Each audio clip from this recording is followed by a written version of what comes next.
Bismillahirrahmanirrahim. Assalamualaikum warahmatullahi wabarakatuh. Hamdan wa syukranillah, salatan wa salaman ala rasulillah, la hawla wa la quwata illa billah.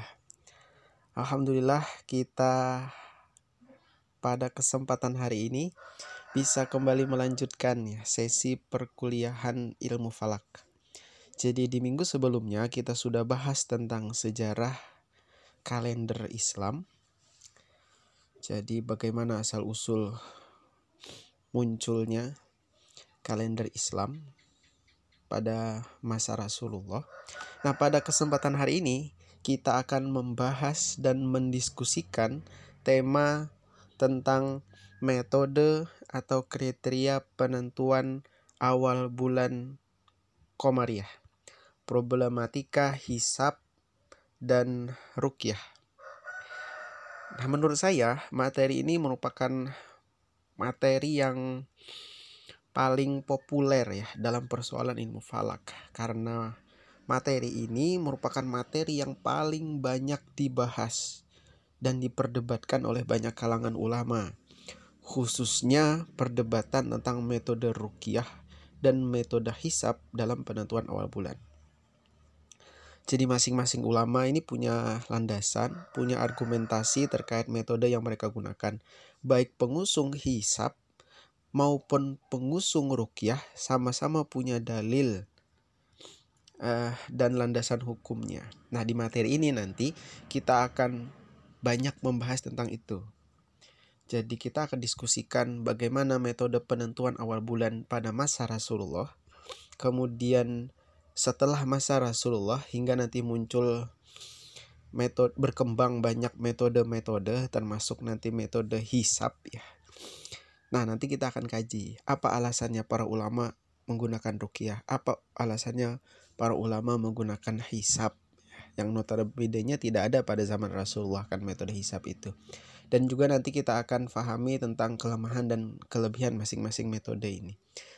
Metode ruqyah maupun metode hisab nanti masing-masing punya kelemahan dan masing-masing juga punya kelebihan. Nah, kira-kira itu gambaran materi yang nanti akan kita bahas di pertemuan hari ini.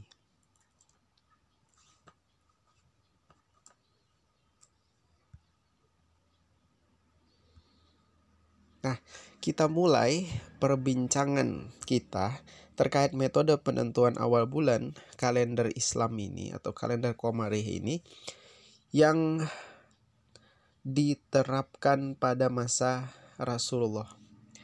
Jadi untuk penentuan bulan-bulan terkait ibadah, jadi untuk menentukan kapan masuk awal bulan tanggal 1, khususnya terkait bulan-bulan ibadah, misalnya kapan 1 Ramadan, kapan 1 Syawal, kapan 1 Dzulhijjah.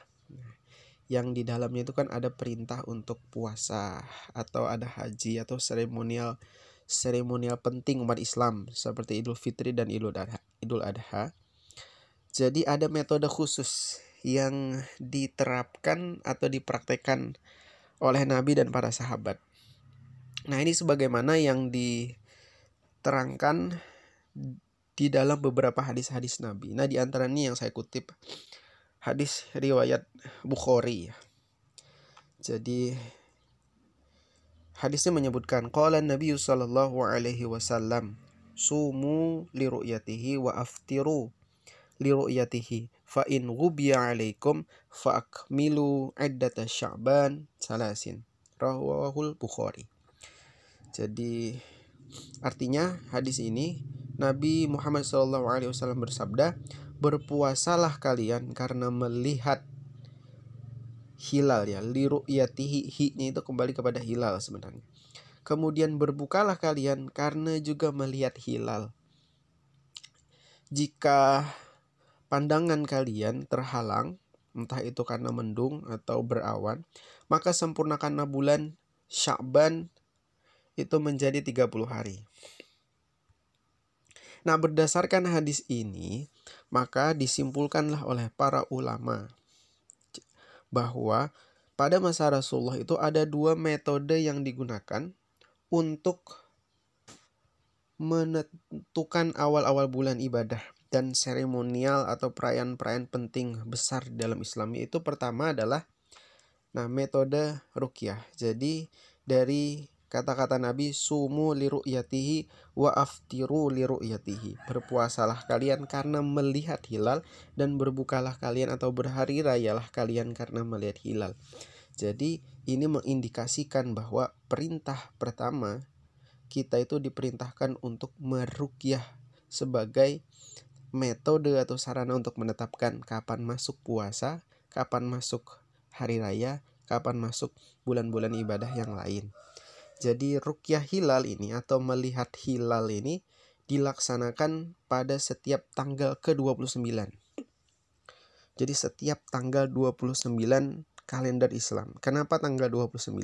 Karena di pertemuan sebelumnya sudah kita bahas bahwa bulan itu jumlah harinya maksimal 30 hari. 29 atau 30 hari, ya kan ya. Jadi untuk menentukan bulan ini 29 atau 30 hari ditentukan dari tanggal 29. Kalau pada malam harinya atau menjelang maghrib tanggal 29 itu hilalnya terlihat, maka sudah dipastikan bulan itu jumlahnya hanya 29 hari. Tapi jika tidak terlihat, maka bulannya menjadi 30 hari. Nah, itu alasan kenapa ruqyatul hilal itu selalu dilaksanakan tanggal 29. Dan itu sebagaimana dipraktikkan oleh Nabi. Jadi pada tanggal 29 itu jika hilalnya telah terlihat di ufuk sebelah barat, maka pada saat itu dan keesokan harinya itu sudah mulai masuk awal bulan atau tanggal 1 ya. Karena kita sudah kemarin belajar bahwa awal hari pada kalender Islam itu dimulai ketika setelah matahari terbenam. Itu yang membedakan dia dengan kalender Masehi. Kalender Masehi itu awal harinya pada jam 12 malam atau 24.00. Nah, itu mulai awal hari. Sedangkan kalender Islam awal harinya ketika matahari terbenam. Nah, makanya ruqyatul hilal itu ditentukan pada tanggal 29 sore harinya. Nah, untuk syarat bagi orang yang meruqyah hilal ya. Jadi para peruqyah ini sebenarnya tidak ada syarat diberikan oleh Nabi. Yang penting peruqyah itu dia adalah muslim. Ini syaratnya seorang peruqyah yang melihat hilal itu. Kemudian balik, jadi sudah dewasa. Kemudian yang paling penting dia berani disumpah. Meskipun tidak ada saksi lain yang turut menyaksikan hilal, tidak apa-apa. Satu orang cukup, tapi yang paling penting dia berani untuk disumpah.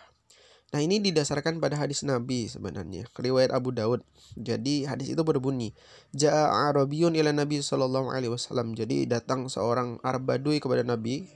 Kemudian faqala ini ru'aitul hilal. Dia kemudian mengatakan kepada Nabi, wahai Nabi, saya melihat hilal loh. Kemudian hilal Ramadan maksudnya ya, hilal Ramadan. Faqala, kata Nabi menjawab, atashhadu alla ilaha illallah, kamu mau enggak disumpah bahwa tidak ada Tuhan selain Allah? Qala na'am. Iya, mau saya, katanya. Kemudian qala antashhadu anna Muhammad Rasulullah, mau enggak kamu disumpah bahwa Muhammad itu rasulnya Allah? Qala na'am. Benar ya Allah, benar ya Nabi. Saya juga mau bersaksi bahwa tiada Tuhan selain Allah dan engkau adalah rasulnya Allah. Qala na'am. Kemudian kata Nabi, qala ya Bilal adzin finnas fal yasumu. Kata Nabi, ya udah kita besok puasa. Nah, itu. Jadi hadis ini menjelaskan bahwa sebenarnya bagi peruqyah cukup dia berani untuk disumpah, selesai. Buktinya hilal terlihat atau tidak terlihat tidak penting lagi. Harus ada fotonya enggak. Kalau zaman Nabi cukup dia berani untuk disumpah. Mengingat juga foto pada zaman dulu kan tidak ada bukti fisiknya agar disaksikan oleh orang lain kan tidak bisa. Jadi cukup satu orang yang berani disumpah. Nah, itu metode yang pertama diterapkan oleh Nabi untuk menetapkan awal bulan. Tapi ada metode lainnya.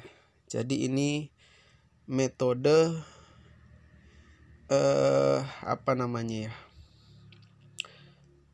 pengganti ruqyah. Jadi ini bisa diterapkan kalau ruqyahnya tidak bisa dilakukan. Jadi hilalnya tidak terlihat. Nah, yaitu metode istikmal. Nah, ini diindikasikan dari hadis Nabi, fa'akmilu iddata Sya'ban salasin. Jadi sempurnakanlah bilangan bulan Sya'ban itu menjadi 30 hari kalau hilalnya tidak terlihat. Nah, ini yang disebut dengan metode istikmal atau menyempurnakan umur bulan itu menjadi 30 hari. Jadi kalau tanggal 29 itu hilalnya tidak terlihat, entah itu hilalnya di bawah ufuk atau memang di atas ufuk tapi karena tertutup awan, mendung dan lain sebagainya, maka jalan yang ditempuh adalah metode istikmal. Jadi bulannya disempurnakan menjadi 30 hari. Nah, makanya misalnya sebagai contoh pada tanggal 29 Sya'ban misalnya dilakukan ruqyah hilal di ufuk sebelah barat pada saat matahari terbenam. Kan ruqyah itu pasti di sebelah barat ya, karena matahari tenggelam sebelah barat. Kemudian hilal itu juga posisinya di sebelah barat. Jika tidak ada yang dapat menyaksikan hilal pada tanggal 29 Sya'ban itu, maka umur bulan Sya'ban digenapkan menjadi 30 hari. Jadi tanggal 1 Ramadan itu ditetapkan besok lusanya lagi. Nah, itu ada dua metode yang diterapkan oleh Nabi untuk menentukan awal bulan Qomariyah.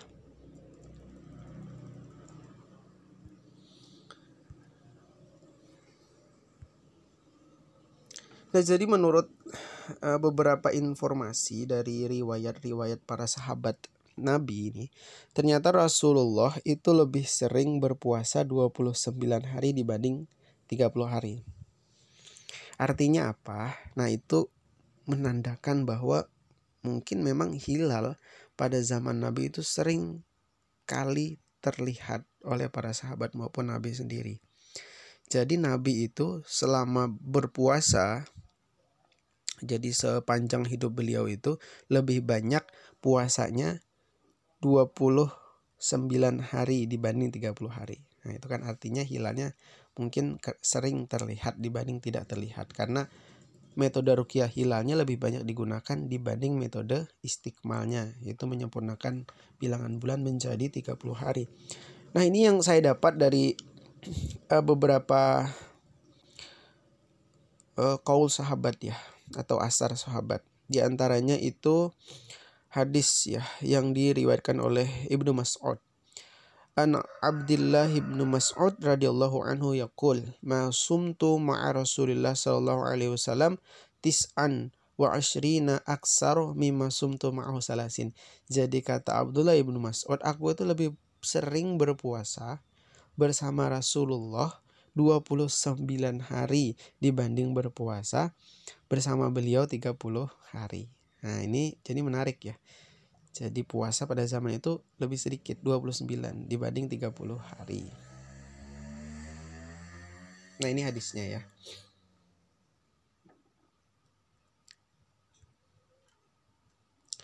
Nah, sekarang kita buktikan ya, apakah benar pada masa Nabi itu beliau berpuasa bersama sahabat itu lebih banyak 29 hari dibanding 30 hari. Bisa enggak? Bisa.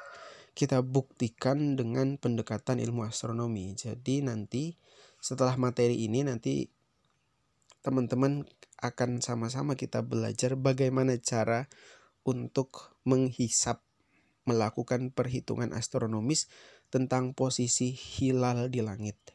Jadi teman-teman nanti bisa menghisap tahun depannya lagi, 10 tahun yang akan datang, atau 10 tahun yang lalu, 100 tahun yang akan datang, 100 tahun yang lalu juga akan bisa teman-teman lakukan perhitungan. Nanti kita akan lakukan by aplikasi saja ya, secara aplikasi, jadi tidak menghitung secara manual. Nah, jika ditinjau dari aspek historis ya, kita lihat sejarahnya, ternyata perintah kewajiban melaksanakan puasa Ramadan itu ditetapkan oleh Allah pada tahun kedua Hijriyah. Jadi setelah Nabi hijrah 2 tahun di Madinah, baru ada perintah puasa. Nah, ini menarik ya. Jadi selama Nabi itu di Mekah kurang lebih 13 tahun ya, itu Nabi ternyata tidak pernah berpuasa. Dalam arti kaum muslimin itu belum pernah diwajibkan untuk berpuasa. Tidak ada kewajiban berpuasa. Kewajiban berpuasa itu baru pada masa Nabi hijrah ke Madinah 2 tahun. Setelah 2 tahun hijrah, kemudian baru ada perintah berpuasa. Kira-kira itu bertepatan pada bulan Sya'ban ya. Jadi perintah berpuasa itu pada bulan Sya'ban, atau kalau dalam kalender Masehi itu bulan Januari tahun 624 Masehi. Dengan ditandai turunnya Al-Quran surah Al-Baqarah ayat 183 yang memerintahkan untuk berpuasa ya. Ya ayyuhalladzina amanu kutiba alaikumusiyam. Jadi kira-kira kalau begitu sejarahnya, Nabi Muhammad itu selama hidupnya jadi hanya sempat melaksanakan ibadah puasa di bulan Ramadan itu hanya 9 kali. Ya, kira-kira 9 kali karena pada tahun ke-11 Hijriah, jadi selama 11 tahun beliau di Madinah, beliau meninggal dunia pada tanggal 12 Rabiul Awal. Jadi meninggalnya Nabi itu sama dengan lahirnya Nabi. Atau bertepatan pada bulan Juni 632 Masehi. Jadi Nabi wafat pada usia 63 tahun. Jadi kira-kira Nabi puasa Ramadan itu hanya 9 tahun. Nah, sekarang kita lakukan penelaahan ya secara astronomis selama 9 kali atau 9 tahun melaksanakan ibadah puasa pada bulan Ramadan dari tahun kedua Hijriah hingga ke-10 Hijriah yang dilakukan oleh Nabi dan para sahabat. Jadi ternyata nah ini ya, 6 kalinya diantaranya dilaksanakan selama 29 hari dan hanya 3 kali yaitu pada tahun 629 tanggal 2 Januari, kemudian 22 Desember 629 dan 12 Desember 630 yang dilaksanakan puasa sebanyak 30 hari. Sisanya 29 hari. Jadi itu karena apa? Coba lihat di visibilitas hilal. Itu ya keterangannya tidak terlihat. Kenapa? Karena posisi hilal itu sangat rendah. Dia masih 0 derajat atau bahkan di bawah ufuk. Jadi memang tidak mungkin dilihat. Tapi yang lain-lain tuh sudah lumayan tinggi ya. Ada 7, ada 11, ada 3 dan itu kemungkinan bisa terlihat. Nah, ini nanti teman-teman saya akan berikan pembelajaran bagaimana cara melakukan perhitungan seperti ini. Jadi nanti ada caranya ya. Jadi hanya 3 tahun Nabi itu melaksanakan puasa 30 hari. Sisanya 29 hari.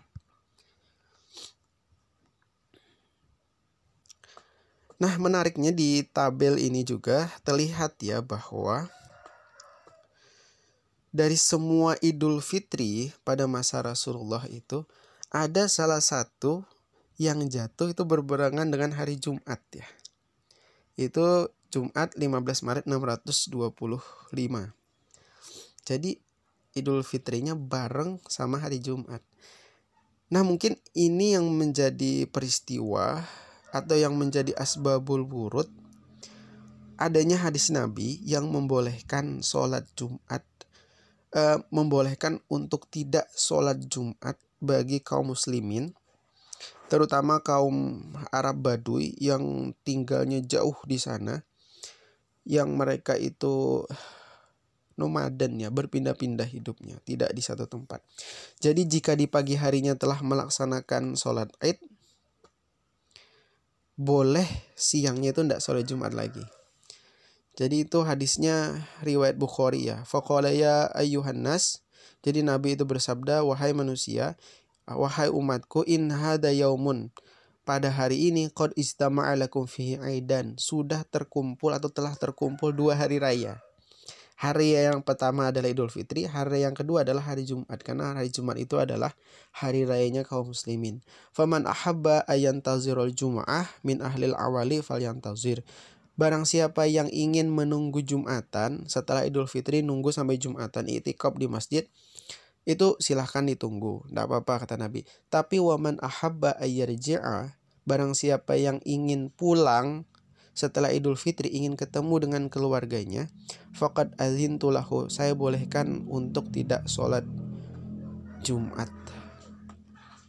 Jadi kalau menurut saya ini penting ya dipahami bahwa bolehnya tidak sholat Jumat bagi kaum muslimin Jika pagi harinya itu telah melaksanakan sholat Id, baik Idul Fitri maupun Idul Adha barengan pada hari Jumat itu konteksnya karena kediaman atau tempat tinggal atau rumah para sahabat saat itu sangat jauh dengan masjid.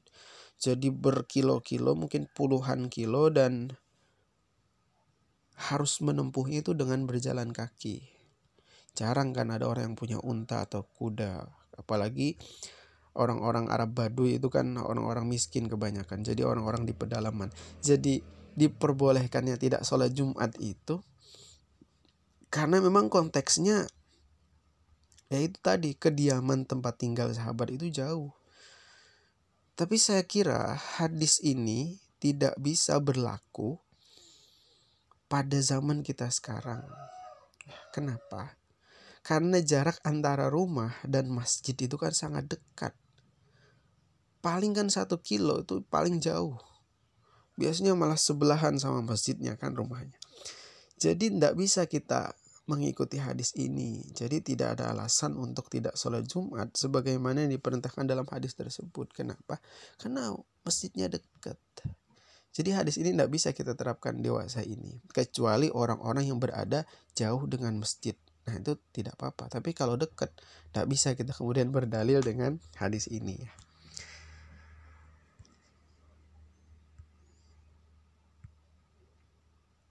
Nah itu tadi adalah metode ya penentuan awal bulan pada masa Rasulullah.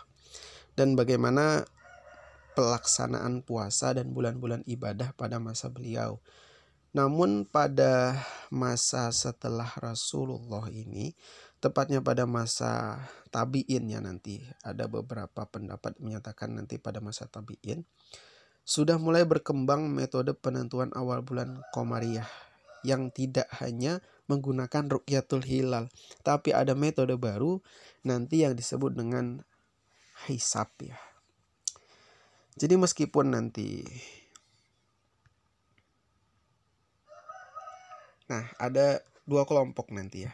Jadi ada metode ruqyah dan ada metode hisab. Dan ini mulai berkembang pada masa tabi'in, kemudian nanti semakin berkembang setelah masa itu. Walaupun demikian sebenarnya masing-masing ulama itu nanti punya pendapat ya. Jadi ulama yang mendukung ruqyah punya landasan, punya dalil. Kemudian kalau ulama yang mendukung hisab juga punya landasan, punya dalilnya masing-masing. Jadi memang munculnya 2 aliran ini tidak lepas dari perbedaan pendapat dalam menafsirkan dan menginterpretasikan ayat Al-Quran dan hadis Nabi serta perbedaan kondisi masyarakat. Jadi itu kira-kira faktornya. Selain nanti karena ada perbedaan interpretasi penafsiran terhadap hadis-hadis maupun ayat Al-Quran, namun juga nanti ada perbedaan kondisi masyarakat yang menyebabkan muncul atau berkembangnya banyak metode penentuan awal bulan. Yang secara umum itu sumbernya ada 2, metode ruqyah dan metode hisab ya.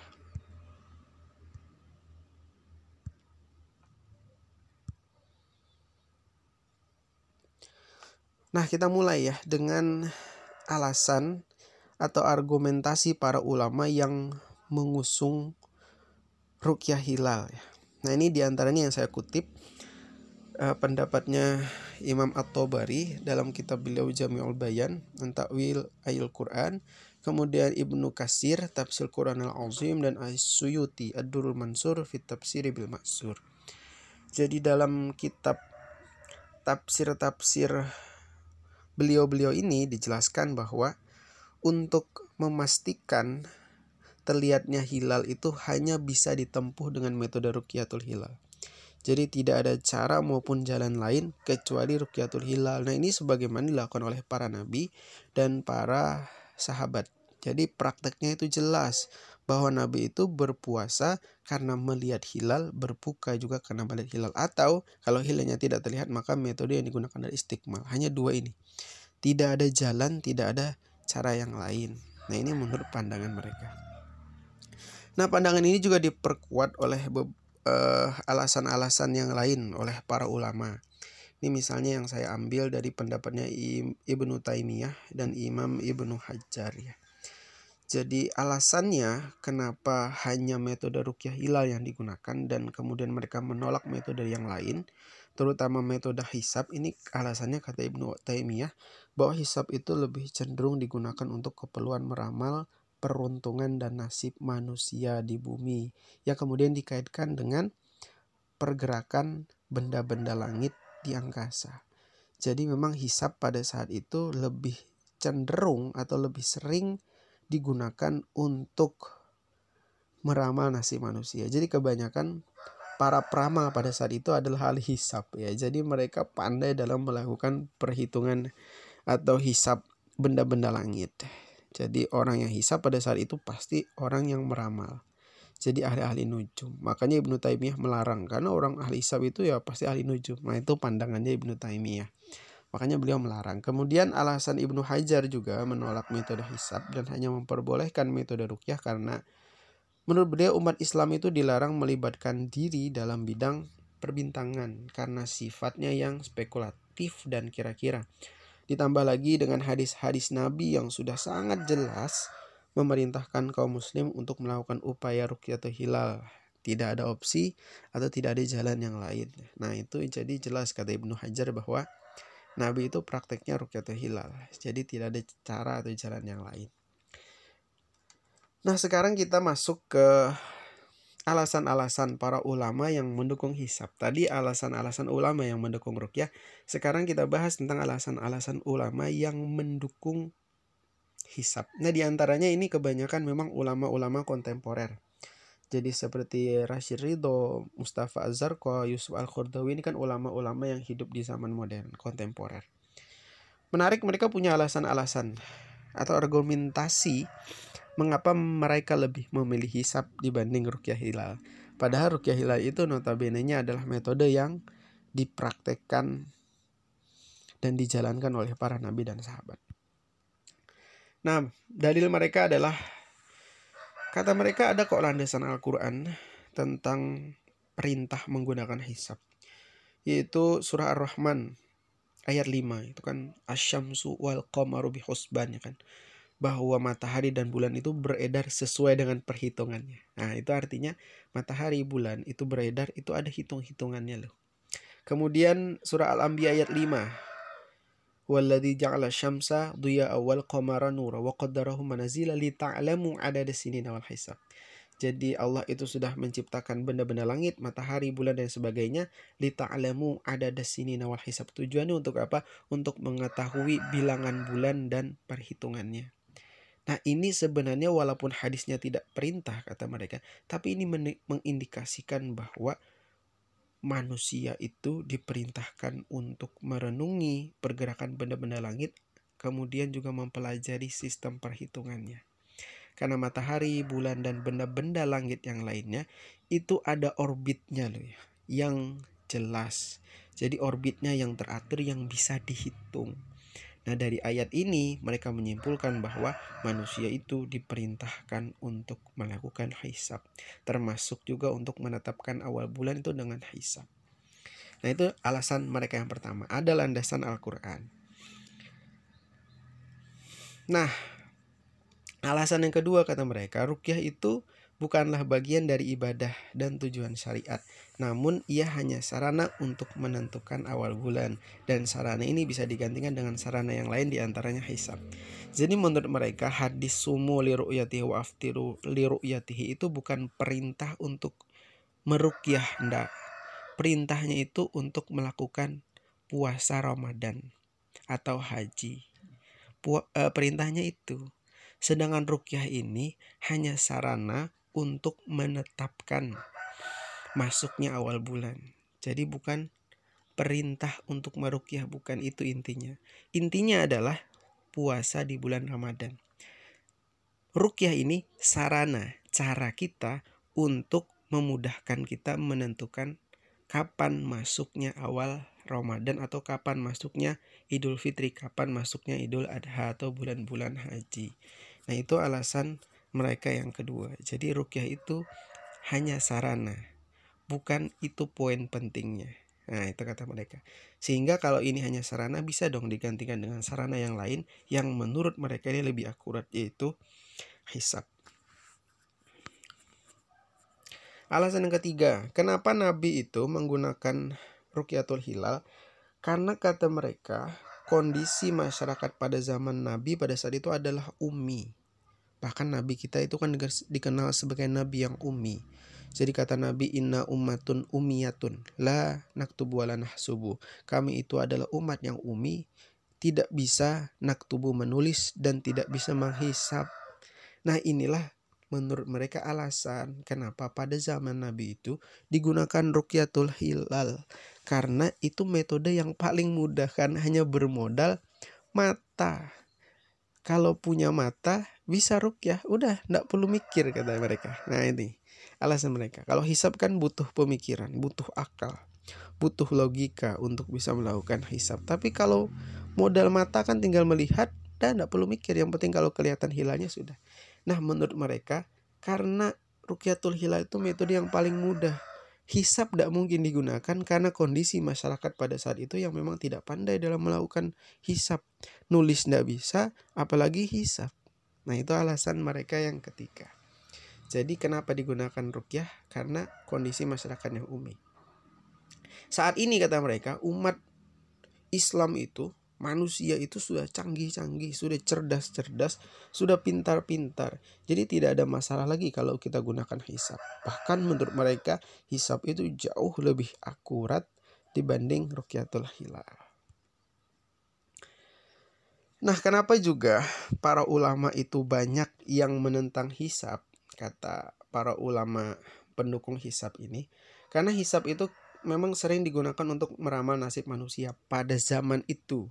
Tapi pada zaman sekarang, kata mereka, hisab ini sudah teruji secara ilmiah, secara akurat, dan memang sudah terbukti kebenarannya. Jadi kita ini kan hidup ini dipenuhi dengan sistem perhitungan kan. Ngapa-ngapain aja kan ada perhitungannya, ada kalkulasinya. Jadi untuk menerbangkan pesawat itu, naik, kemudian dia di udara, kemudian mendarat, itu semuanya butuh perhitungan. Kalau hitung-hitungannya salah, maka pesawatnya bisa jatuh, atau ketika dia mendarat pasti salah.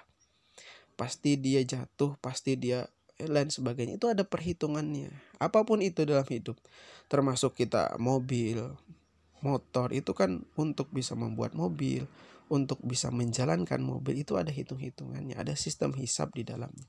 Ada banyak hal yang menggunakan hisab, menggunakan perhitungan, dan perhitungan itu terbukti benar pada saat ini. Jadi jarang orang juga menggunakan hisab itu saat ini untuk meramal, itu jarang sekali. Jadi kondisinya sudah berubah kata mereka. Hisab zaman dulu ya wajar dilarang karena kerap digunakan untuk meramal nasibnya manusia. Tapi saat ini perhitungan itu sudah digunakan dalam banyak hal dan itu terbukti kebenarannya. Termasuk kata mereka, hisab ini juga bisa digunakan untuk menghitung posisi hilal. Tidak perlu lagi kata mereka kita pakai ruqyah, cukup melakukan hisab di tempatnya masing-masing, di kamarnya masing-masing dengan menggunakan HP, dengan menggunakan komputer sudah kita tahu kapan masuknya awal bulan. Nah itu pendapatnya para ulama pendukung hisab ya, khususnya ulama-ulama yang hidup di zaman modern yang mereka memang menemukan betapa canggihnya kehidupan dunia saat ini dengan menggunakan sistem perhitungan. Dan yang terakhir, alasan mereka untuk menyusun sebuah kalender kata mereka, tidak bisa dengan menggunakan ruqyah. Tidak bisa kita buat kalender yang mapan yang bisa untuk berlaku 10 tahun kalau dengan ruqyah. Ruqyah itu kan dia harus menunggu dulu hilalnya bisa terlihat atau tidak. Ribet kata mereka, itu menyusahkan. Tapi dengan hisab itu mudah, kita bisa menghitung kapan masuk awal bulan tahun ini, tahun depan, tahun yang akan datang, 10 bahkan 100 tahun yang akan datang kita bisa dengan hisab. Jadi mudah, tidak ribet kita harus menggunakan ruqyah hilal setiap bulan. Nah itu alasan mereka kenapa menggunakan hisab. Nah sekarang kita bahas ya terkait kelebihan dan kekurangan masing-masing metode hisab dan metode ruqyah. Jadi kita tidak berdebat kita pakai hisab kah, pakai ruqyah kah. Karena memang masing-masing punya alasan, punya argumentasi. Tapi kita sekarang lihat ada tidak kelemahan dan kelebihannya masing-masing. Nah, kelebihan hisab. Kelebihan ruqyah dulu. Nah, kelebihan ruqyah ini dia punya landasan dari Al-Quran maupun hadis. Jelas ya bahwa Nabi itu memang prakteknya di lapangan ketika ingin menentukan kapan masuknya awal bulan itu ya dengan menggunakan metode ruqyatul hilal. Itu jelas dipraktekkan oleh Nabi dan juga para sahabat. Hadisnya ada, ayatnya juga ada. Kemudian kelebihan ruqyah yang lain, ruqyah ini adalah metode ilmiah yang akurat. Kenapa? Karena dia bisa dibuktikan secara langsung, secara empiris dengan mata. Kan ada buktinya. Hilal itu terlihat ya karena memang disaksikan dengan mata atau dengan alat. Dia prinsip ilmiahnya jelas, terukur, bisa dilihat, bisa diamati. Nah, itu metode ruqyah. Sedangkan metode hisab itu kan tidak terukur dia, tidak jelas. Hilalnya kelihatan atau tidak penting atau tidak bisa karena dia hanya berdasarkan pada perhitungan. Oh, posisi hilalnya nih sudah tinggi, berarti sudah masuk awal bulan. Terlihat tidak harus atau tidak perlu dibuktikan kalau menurut hisab. Nah, sedangkan menurut ruqyah itu jelas bahwa masuknya awal bulan. Kenapa? Karena hilalnya terlihat nih jelas. Nah, itu namanya ruqyah. Jadi memang dia punya kelebihan, dia bisa dibuktikan secara empiris, secara indrawi, bisa dilihat dengan mata. Itu kelebihannya metode ruqyah. Nah, kelebihannya metode hisab apa? Juga ada. Jadi kita berimbang ya. Kelebihannya 2, kemudian sama-sama 2. Kelebihan ruqyah 2, kelebihan hisabnya 2. Hisab itu dapat menentukan posisi hilal tanpa terhalang oleh mendung, kabut atau awan. Nah, ini kelebihan hisab. Kalau ruqyah kelemahannya dia terhalang kabut, terhalang mendung. Hilalnya sudah tinggi nih, tapi karena terhalang oleh mendung, kabut, tidak bisa kita melihat hilal. Maka tidak bisa kita menetapkan awal bulan. Nah, itu kelemahannya ruqyah. Kalau hisab dia dapat menentukan posisi hilal tanpa terhalang mendung atau kabut. Kenapa? Karena dia menggunakan sistem perhitungan saja. Jadi kalau menurut sistem perhitungan hilalnya sudah berada di atas ufuk, terlihat atau tidak terlihat tidak penting. Kemudian ada kabut, ada asap, ada mendung, ada awan, tidak penting juga. Nah, itu artinya dia tidak terhalang oleh mendung atau kabut. Nah, ini kelebihannya hisab. Jadi kalau menurut hisab hilalnya sudah di atas ufuk, ya udah masuk awal bulan. Tak penting terlihat atau tidak terlihat, tak penting kabut atau mendung. Nah, kemudian yang terakhir, kelebihannya satu-satunya cara untuk membuat kalender yang mapan ya hanya dengan hisab. Jadi memang kelebihannya hisab itu kita bisa membuat kalender tahun ini, tahun depan, 100 tahun, bahkan 1000 tahun yang akan datang bisa kita lakukan. Atau kita bisa membuat sebuah kalender dengan modal hisab. Dengan ruqyah tidak bisa. Ruqyah ini jangankan 1 tahun membuat kalender, 1 bulan aja belum pasti. Kenapa? Karena untuk menetapkan awal bulan harus nunggu hilalnya terlihat atau tidak dulu. Nah, itu jangankan untuk 1 tahun, 1 bulan saja kalau dengan ruqyah ini tidak pasti. Nah, makanya orang-orang hisab ini orang-orang yang sukanya kepastian ya, jelas. Kalau ruqyah ini kan dia tidak jelas ya, tidak punya kepastian. Jadi ada buktinya dulu baru bisa dipastikan hilal itu masuknya awal bulan. Nah, yang terakhir kekurangan hisab ya, dan juga kekurangannya ruqyah. Kita mulai dengan kekurangannya ruqyah dulu, bahwa hilal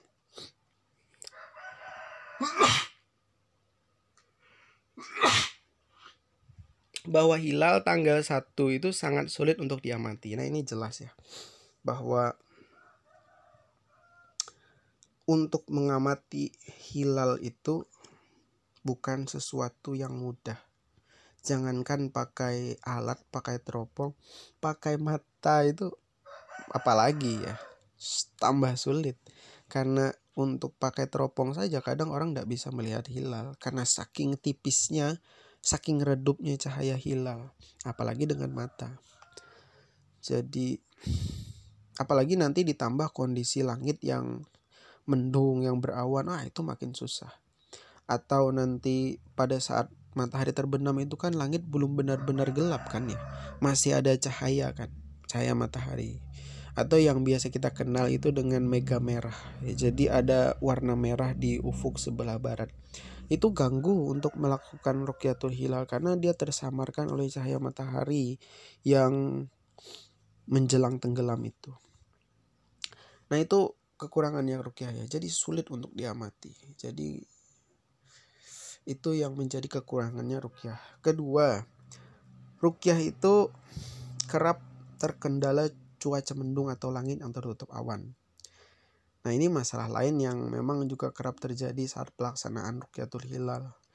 Kita dari Fakultas Syariah UIN Antasari sendiri itu beberapa kali melaksanakan rukyatul hilal di beberapa tempat, khususnya di pantai Tangkisung, kemudian juga ada di Banjarmasin itu di atas gedung.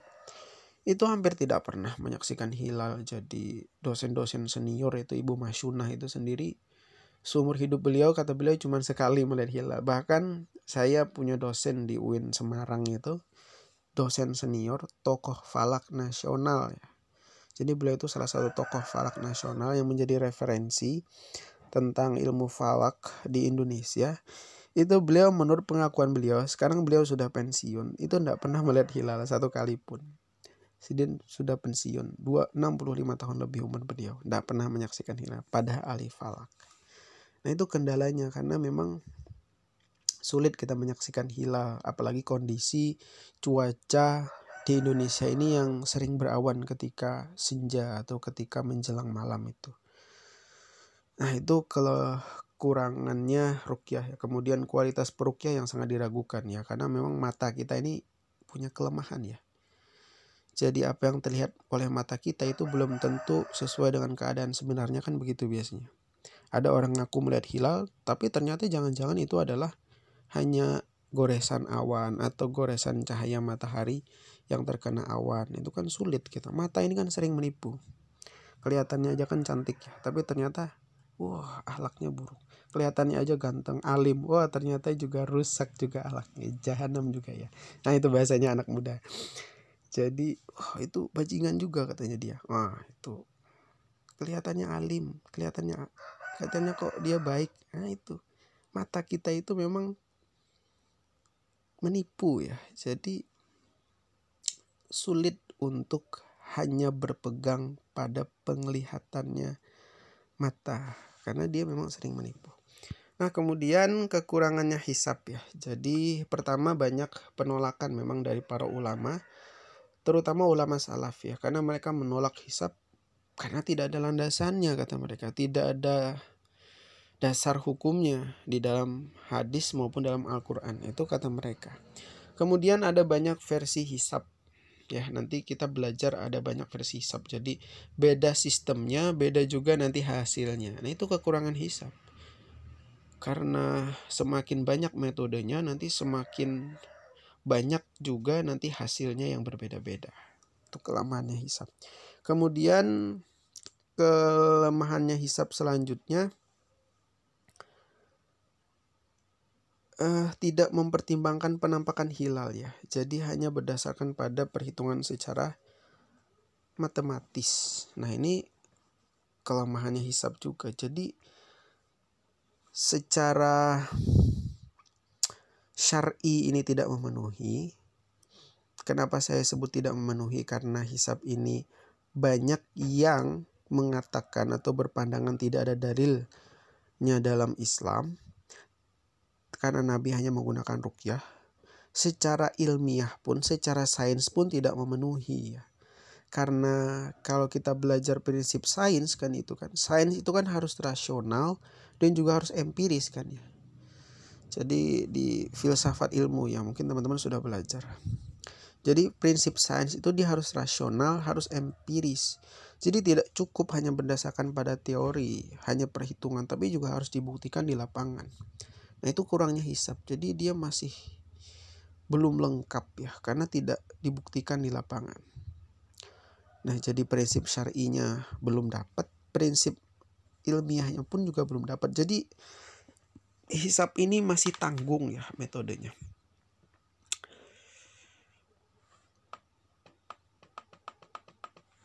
Nah, kalau prinsip ilmiah kan begitu ya. Jadi dia harus rasional dan juga harus bisa dibuktikan secara empiris.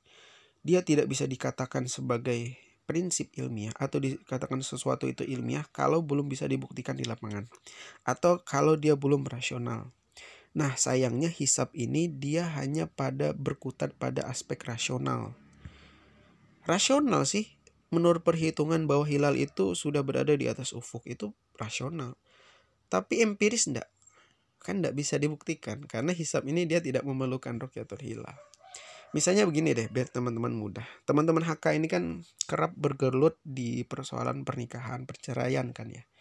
Jadi ketika mengatakan bahwa, misalnya ada yang mengatakan, teman-teman mengatakan bahwa faktor utama penyebab banyaknya perceraian di kota Banjarmasin itu karena pernikahan dini. Contoh ya, ketika ada statement seperti itu. Nah, ini belum bisa dikatakan dia ilmiah ya. Walaupun ini rasional. Karena memang muda-mudi yang menikah di usia muda ini rentan terjadi cekcok di rumah tangga ya. Apalagi kemudian masih ada ego yang kuat di masing-masing individu. Jadi secara psikologis juga usia muda ini kan waktunya senang-senang, waktunya jalan-jalan, waktunya belajar. Dan belum mampu untuk diberi tanggung jawab di dalam pernikahan. Nah, ini misal ya. Jadi pernyataan ini bahwa penyebab banyaknya perceraian di kota Banjarmasin karena pernikahan dini ini belum ilmiah. Secara logis iya, secara rasional ia memenuhi, tapi belum empiris. Nah, untuk bisa sampai pada tahap ilmiah, teman-teman harus membuktikannya ke lapangan, survei. Semua perceraian yang terjadi ini benar tidak karena pernikahan dini faktor utamanya. Kalau sudah dibuktikan di lapangan, ini baru disebut sebagai proses ilmiah. Nah, kalau hisab tadi kan begitu, dia hanya rasional tapi belum ilmiah. Nah, makanya dalam persoalan hilal ini kita tidak cukup hanya dilakukan perhitungan posisinya di mana, kemudian tingginya berapa dengan menggunakan hisab. Namun hilal ini adalah benda nyata ya, dia benda yang bisa terlihat. Maka dia harus juga dibuktikan di lapangan dengan cara apa? Rukyatul hilal. Nah, itu yang kemudian menjadi kelemahannya hisab. Jadi dia masih tanggung. Jadi secara syar'i belum terpenuhi, secara ilmiah pun juga belum terpenuhi. Nah, jadi itu ya, kita sudah bahas masing-masing kelebihan dan kelemahannya metode ruqyah dan hisab. Jadi memang kesimpulannya bahwa baik metode ruqyah maupun metode hisab itu masing-masing punya kelemahan dan punya kelebihan. Maka keduanya ini tidak bisa berdiri sendiri. Hanya menggunakan hisab saja atau hanya menggunakan ruqyah saja, tidak bisa. Harus saling menguatkan, saling melengkapi satu sama lain. Jadi hisab ini tidak bisa berdiri sendiri, ruqyah juga tidak bisa berdiri sendiri. Harus saling melengkapi, saling menguatkan satu sama lain. Maka hisab dan ruqyah ini kalau saya ibaratkan itu seperti laki-laki dan perempuan ya, dalam sebuah bahtera rumah tangga. Yang masing-masing itu baik laki-laki maupun perempuan itu punya kelebihan dan kelemahannya masing-masing. Laki-laki dan perempuan itu tidak bisa berdiri sendiri. Makanya salah satu hikmahnya diperintahkan untuk menikah itu kan agar kita itu saling melengkapi satu sama lain, saling mendukung, saling menguatkan satu sama lain. Tidak ada yang lebih unggul atau tidak ada yang lebih hebat. Tapi dengan hidup menikah, maka kita akan semakin sempurna karena satu sama lain saling melengkapi. Nah, jadi kemarin itu ada yang memberikan saran ya, ketika kita mengisi kuesioner itu, Pak tolong kami beri motivasi. Nah, ini motivasinya ya, kawin ya. Tapi kalau sudah lulus ya, nanti dipraktekannya kalau sudah lulus. Jadi motivasinya sekarang. Nah, makanya saat ini ya memang dunia ini secara umum atau secara khusus di Indonesia ini sedang merumuskan metode penentuan awal bulan yang menggabungkan antara hisab dan ruqyah. Jadi tidak hanya satu, hisab saja atau ruqyah saja, tidak, tapi bagaimana merumuskan sebuah metode yang menggabungkan antara hisab dan ruqyah dan bisa diterima oleh semua kalangan. Jadi keduanya ini diintegrasikan kemudian dijadikan sebuah metode penentuan awal bulan Qamariyah. Lebih jelasnya nanti kita akan bahas di pertemuan-pertemuan selanjutnya terkait integrasi hisab dan ruqyah dalam penetapan awal bulan Qamariyah atau kalender Islam. Nah, jadi sekian dulu ya materi perkuliahan kita hari ini. Jadi kurang lebihnya saya mohon maaf. Wallahu muwaffiq, wallahu a'lam bishawab. Wassalamualaikum warahmatullahi wabarakatuh.